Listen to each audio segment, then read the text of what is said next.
Be with us here on RT. Our top story in Libya, government forces are turning up the heat on Colonel Gaddafi's remaining supporters. Defiant loyalists are making a last stand in three key cities. Sirte, Bani Walid and Sabha have been under heavy assault for more than a week, with reports Gaddafi and his sons could be hiding out there.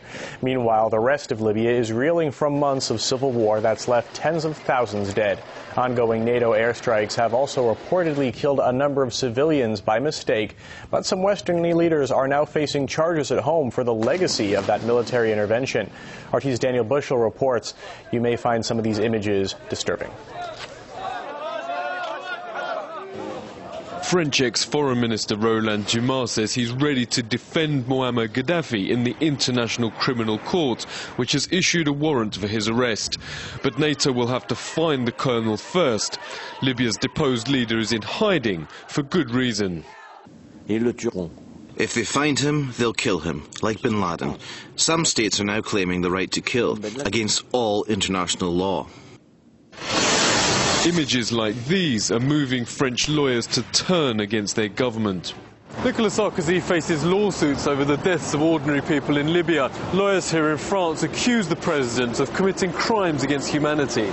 This lawyer calls the Libyan war a new Vietnam, where the US sprayed tens of millions of litres of toxins on crops in the 60s and 70s, causing brain disorders, miscarriages and birth defects to this day. They're using missiles with depleted uranium, which causes cancer. In Tripoli, I saw people crippled by NATO attacks, office workers who have nothing to do with the fighting. That's why we're suing President Sarkozy for crimes against humanity. NATO first denied bombing this residence, where 13 civilians, including 4 children, died.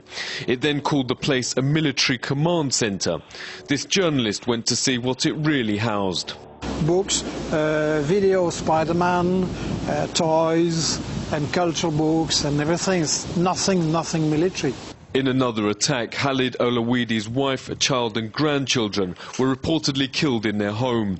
NATO's accused of deliberately waging a campaign of terror. Their bombings targeted the electricity, water and food supply.